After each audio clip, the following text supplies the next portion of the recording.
All right, so living in Minnesota my whole life, when I was in elementary school, a guest speaker used to come to my school and talk to us about deep snow and hypothermia and all the risks that come with winter. And so I figured today's video, I would talk to you about my experiences and my knowledge on winter and cold weather and deep snow, because I've experienced it my whole life. Not so much recently. The snow hasn't been getting very deep recently, but it seems the temperatures are a lot lower than they've been. And so, first thing I want to talk about is deep snow. When I was in school, we used to get feet of snow, 4 to 6 feet of snow at one time. That wasn't the snowfall, it was the accumulation. So over time, we would end up with 4 to 6 feet of snow. And when you're a 4 foot tall person, 4 feet of snow is a lot of snow. And so one of the things that we were taught is we weren't allowed to dig holes, because what would happen is you would dig a hole straight down, and then the hole would be deeper than you are tall, and you would go to try to climb out of that hole, and the snow would just crumble. And so then you would panic and freak out. And so when you dig a hole that's deeper than you, the other thing is, because the snow is just white on white on white on white, you can't see anything, right? And so when you're under the snow, no one can see you. And even though you can yell and they can hear you, they don't really know exactly where that yell is coming from. And so it can take them quite a while to find you. The other thing is tunneling. We used to tunnel under the snow, and you could get in big trouble. You could get your recess taken away for the whole winter if they caught you tunneling, because when you tunnel, you're underneath the snow, and if that snow collapses on top of you, you essentially buried yourself alive, and you could no longer be with us if that was the case.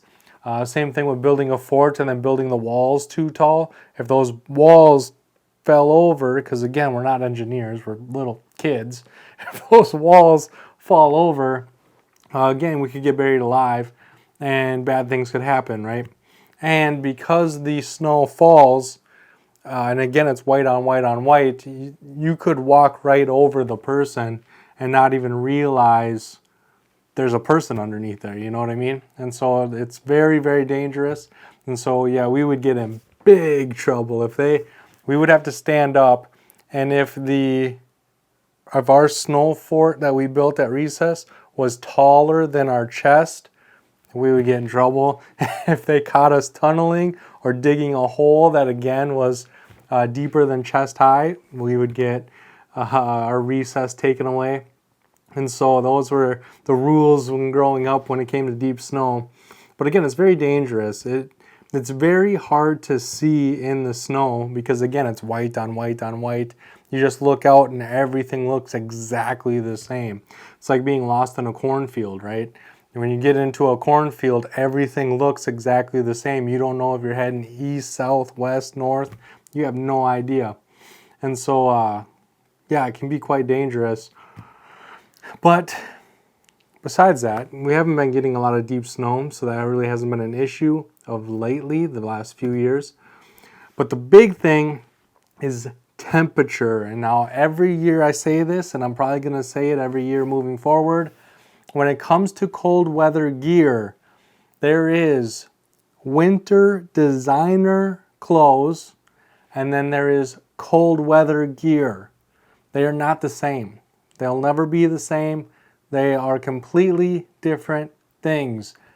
The designer clothes are designed to make you look festive, make you look in the holiday spirit, make you look like you're warm and cozy, but they're things that you wear to like a work event or a holiday party or a Christmas party or they're designed to be worn indoors. And so you have a place that's heated, 70 degrees inside of this building. You wear your winter designer gear inside said event or room or whatever, and you are as comfortable as can be, and you look winter, okay? Cold weather gear is not that. Cold weather gear you take off as soon as you get inside, because if you leave it on, you're going to sweat to death. You're probably going to not feel very good because you're overheating. The cold weather gear is designed to be worn in the cold weather. As soon as you get indoors, you take it off so that, again, you don't overheat or get all sweaty and nasty. It needs to be taken off. And so I've seen so many people, they'll buy like a $200 winter jacket that's a designer jacket that's not warm at all. And so then they'll spend $400 again on a more expensive designer jacket that again is not warm at all. And they're like, oh, I can't afford to be warm. No, that's not the case. You're just in the wrong section. Sometimes you're in the wrong store altogether. There are stores that just don't even sell cold weather gear. They just sell designer clothes, right? Cold weather gear is completely different. It's not attractive. It doesn't look good. Usually the women coats and things come in black, purple, or pink, and then the men's come in black and then some kind of camouflage, and those are your only option. I know that Caroline and I, we have the same brand cold weather jackets, and the only difference between mine and hers is hers has fur around the hood. And so literally I could wear hers and she could wear mine, and I don't think anybody would know the difference because, again, they're not designed to look good. They're not designed to make you feel pretty. They're designed to keep you warm. So jackets, you need a cold weather jacket, not a designer jacket. The same is true for boots. There are designer boots, the boots that are designed to just make you look like you're a skier on TV, right? Like when you watch a movie and you see those skiers and they look a certain way, a lot of that stuff is done inside of a studio. If they wore cold weather gear inside of that studio, they'd be hot and sweaty and miserable. And so they wear the designer style of those things so that they can be indoors and not worry about it, right? And so if you want to look like that, you're not going to be warm. Cold weather boots are completely different. They keep your feet warm and dry. And again, growing up, always when I got to school, when I got to church, when I got to wherever I was going, I would take my boots off and put my dress shoes on or my tennis shoes on or my work boots on. I never wore my winter boots once I got to wherever I was going because, again, your feet would be sweaty and miserable. And so boots, same thing. Mittens, gloves, same thing. There are lots of mittens and gloves. A lot of the touchscreen ones aren't designed to keep your hands warm in extreme cold, right? They're designed to shelter your hands a little bit, but still be able to use the screen. Cold weather gear is, again, it's big, it's bulky, it's hard to do stuff in, but it keeps your hands warm. Stocking caps or beanies are the same thing. You'll see people, they wear beanies all the time, right? They have their Minnesota Wild beanie, they have their Minnesota Gopher beanie, and they wear it all the time. Those are designer beanies. They're not designed to keep your head warm, right? The ones that are designed, so the way I differentiate them is a stocking cap is used to keep your head warm. A beanie is designed to be worn to show off your team or your hobbies or whatever it is. So a beanie is for decoration. Stocking cap is used to keep your head warm. And you will see guys, they'll have a stocking cap on. They'll walk into the bar or they'll walk into work or wherever, and they'll take off their stocking cap, shove it in their pocket, reach in their other pocket, pull out a beanie, and put that on because one is way warmer than the other, right? And so when it comes to cold weather clothes, you can't just assume that because it's made for winter, it's for cold weather. It's not true. It's not accurate. There are designer and there's cold weather. Buy the cold weather first, and then as you save up, then you can buy the fancy stuff. And so when it's nicer out, you can feel good about yourself. But you want that cold weather gear so that you at least can stay warm. You don't want to worry about getting sick. You don't want to worry about hypothermia. You want to have the gear you need to stay warm first, and then you can worry about being fancy later. What else?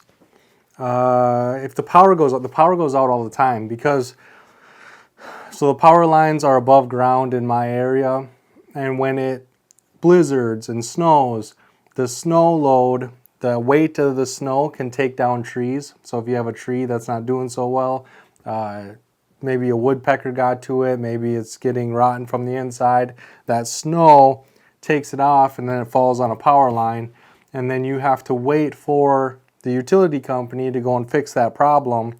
Well, if it's white out blizzarding, they can't drive to the problem very quickly, at least, right? At least it's going to take them a long, long time just to get there. It's going to take them a long, long time to assess to figure out what the problem is, and then depending, they assume a power line went off, right? Because a tree landed on it or something. So they bring equipment with them, but if it's anything else, they might have to drive all the way back to get something else, and then they got to drive, and so you can be without power for a long time. Same thing with freezing rain, right? Freezing rain is an even bigger problem because that accumulates on the lines themselves. And so then the weight of the freezing rain, that ice that accumulates on those lines, gets heavy and takes them down. And it could be multiple different lines that this happens to during freezing rain. And then you can go quite a while without power. No power means no heat. A lot of people think because they have a furnace that runs on LP that they will have heat. The problem is that most modern furnaces have an electric start. They have an electric fan that blows the heat throughout your duct system. And so if the power goes out, one of the safety features is that it just won't turn the fuel on, right? Because the electric starter can't start it. And so if there's no power to the furnace just won't kick on. That way it's not pouring out LP, it's not pouring out gas without being ignited. And so again, if the power goes out, your furnace doesn't work, your electric heat doesn't work, most heaters aren't going to work. And even if they do work, even if you do have an older furnace, your pilot light will light it, but you still have a fan that has to blow it through your ducts, right? And so you're going to have to read your manual on your furnace to see what kind you have. You're going to have to see what kind of electricity you need for your furnace. Mine needs an electric start. Mine has an electric fan, and it has that safety feature where if there is no electricity, it won't turn the fuel on. So if the power goes out, I have no heat. So again, I can run a generator because I have a furnace. All I need is that electric start, which is one startup, and then to run the fan. So my furnace doesn't use a lot of electricity, which is really nice. And so I can use a generator to heat up my whole house as long as I'm running just the furnace. The other thing is you can get Mr. Buddy heaters. I really like Mr. Buddy heaters. They work really well, but you have to make sure they're in a ventilated area. People get real overprotective, I feel, when it comes to Mr. Buddy heaters and propane, even like having a propane stove in your kitchen. People are like, oh, you got to have it ventilated. You got to have the door open. You got to have fresh air coming in. It's not that serious, right? There are lots of people that have gas ovens, gas stoves, right? And they don't have to ventilate them because it's burning, right? All that fuel is being burnt up. The only thing you have to worry about is if that fuel is leaking. And so if you can smell the fuel, if you don't get it tight, if you take the canister or you take the hose and it's not on tight and it's leaking, and you can smell it. If you get sleepy, if you can't light a Bic lighter, because fire needs 3 things, one of those things being oxygen, and if there isn't enough oxygen to light your lighter, you need to open a window, you need to open a door, you need to get fresh air in, and you need to remove that Mr. Buddy heater or that stove from your home because it is leaking and you don't want to deal with that. And so put it outside where it can leak all it wants and nothing bad can happen. But you need to make sure that you are being safe. You need to make sure that you are being smart. But you can take care of yourself. Having to open a door in case of an emergency is better than having hypothermia because you're scared to use your heater, right? So take that for what it's worth. Be safe, be smart. But if you need to use your heater, okay? Also be careful, the Mr. Buddy heaters get really hot. So if you're inside of a sleeping bag or blankets or different things, you want to make sure that they don't come in contact with that heater. The other thing is a lot of Mr. Buddy heaters don't have a built-in fan. And so having a battery-powered fan that can blow that heat around is way better than just having the heater itself. It acts like a furnace at that point. If you have a portable fan that runs on batteries and you can blow the heat, you essentially made your own furnace with a Mr. Buddy heater. And so keep that in mind. The other thing is you can run out of fuel. So if I run out of LP, my LP tank is empty, my furnace won't work. Again, the trucks might not be able to get to my house because of the deep snow, because of the ice, because of whatever. They might not be able to get here. So I also have electric options. I have options that I can plug into the wall and I can get heat that way. Again, using a portable fan to blow that heat around to make my own little personal furnaces. And so keep that in mind. Heat is important. If it's going to be negative 20, negative 40 degrees out, especially at night, you want to make sure that you're able to warm your house some way, somehow. The other thing is a lot of people talk about your your drains freezing. Your drains aren't going to freeze. Your inlets are going to freeze. Your drain pipe is 2.5 to 3 inches, and the water that's in there isn't taking up a lot of volume, right? So your drain pipes usually aren't the issue. Your supply lines are the issue because they are packed. There's usually a 1-inch copper or a 1-inch PEX, and it's full of water, right? And it's under pressure. Well, when it freezes and expands, there's nowhere for that water to expand, so your supply lines are the ones that break. So when you crack open your faucet, you want to make sure that a lot of people are like, oh, it just needs to be a drip. No, you need to make sure that the water in your supply lines is moving. It doesn't have anything to do with the faucet. It doesn't have anything to do with the P-trap. It doesn't have anything to do with the sink itself. It has to do with those supply lines, and you want to make sure that the water inside of them is moving. Also, if your water comes into your utility room, you don't want to turn your utility sink on and have it running because it's just going to run that little bit. You want to go to the farthest sink away from the house, turn that one on so that the water has to run through the entire pipe, right? So it needs to be a stream. It doesn't have to be a very big stream. You don't got to turn your faucet on high, but it does have to be a small stream to make sure that that water inside those lines is moving. Same thing like if you have the hot water heater will keep the hot side warm, but it won't keep the cold side warm. And so you need to make sure that you're still, even if you have a furnace and a generator and your water heater is working because you got it running on a generator, your cold lines can still freeze. And so you have to make sure that you're keeping those intact as well. What else? The porcelain, so the P-trap inside your toilet can expand, and sometimes it can crack the porcelain. So having RV antifreeze to winterize an RV, pour that inside your P-trap inside of your toilet, and that way that doesn't freeze and it won't expand and crack your porcelain. That's a trick that I've learned. Having heat with fans. Nobody talks about the fans, but the fans will help circulate that heat. What else? Clothes. You'll notice I wore this on purpose. This sweatshirt has tight cuffs so that wind doesn't come up my sleeve. That wind that comes up your sleeve can chill you right down to your core. Same thing with around my neck. This is all tight, right? I don't have a V cut. I don't have it wide open. Your heat rises, and when your core body heat is producing heat, you want to trap it, right? And if it can rise straight up out your cleavage or your large neck hole, you're losing all of that heat.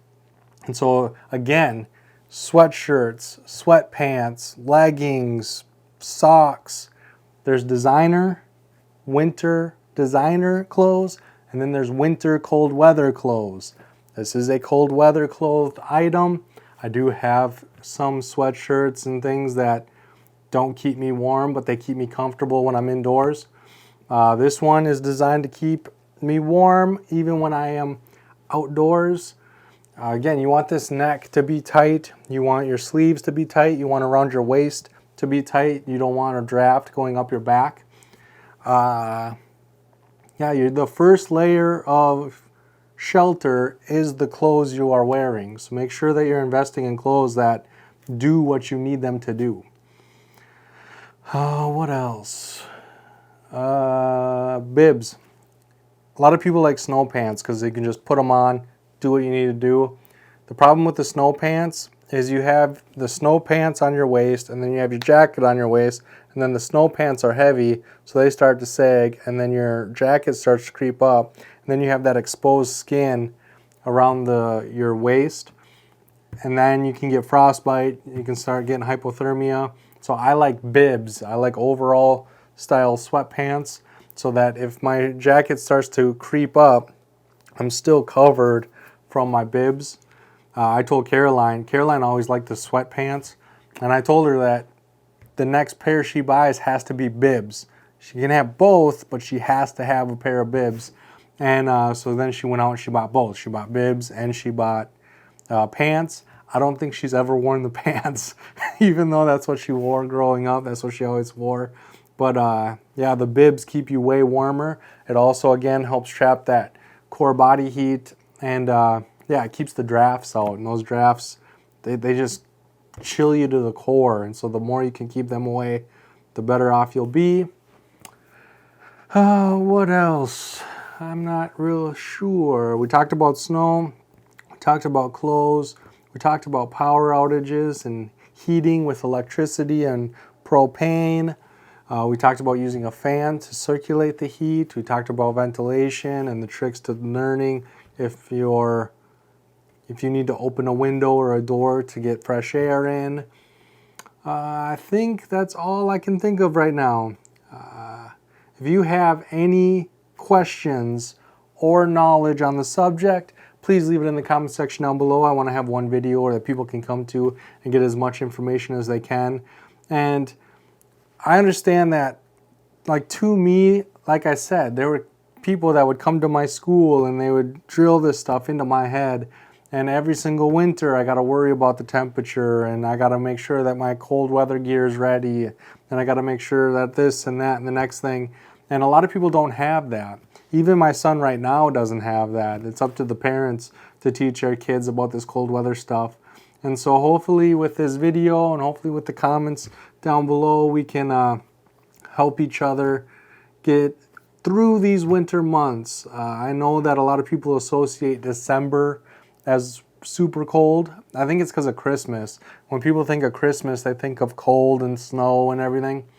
But honestly, January and February are just as cold, if not colder. Think about Thanksgiving. Thanksgiving people associate with fall, right? And that's the end of November, which means December is like the very beginning of winter. January and fall is where it really starts to kick up. Or January and February, rather, is when it really starts to kick up.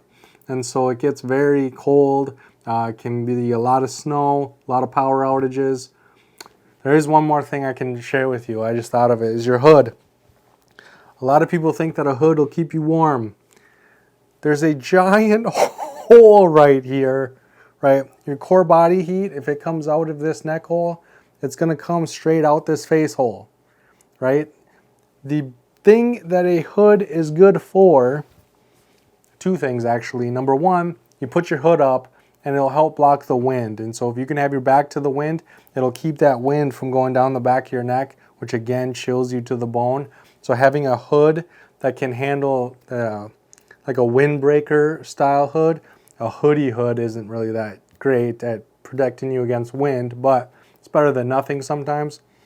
The second thing is it keeps you dry, right? All the moisture that touches this hat and my head runs down into this neck hole. If I put this hood on and then the moisture is on the hood, it keeps it on the outside of my sweatshirt, not the inside. And so having a hood on, even though it's not going to keep you warm like a stocking cap would, but it is going to prevent the wind from going down the back of your neck. It is going to prevent the wet from getting inside of your shirt. And so it will do things that aid in keeping you warm, but it's not going to keep you warm in itself. You need to have a stocking cap. Keeping the snow out is very good that a hood does. And so, yeah, use your hood when it's raining, when it's snowing, when you're snow blowing, when you're blowing snow and the snow is everywhere. Make sure you have that hood up so that the snow doesn't accumulate around your collar. Yeah, and I think that's it. I told you all I can think of in this moment. Hopefully you found some piece of advice that you found helpful, and I cannot wait to see you on my next video.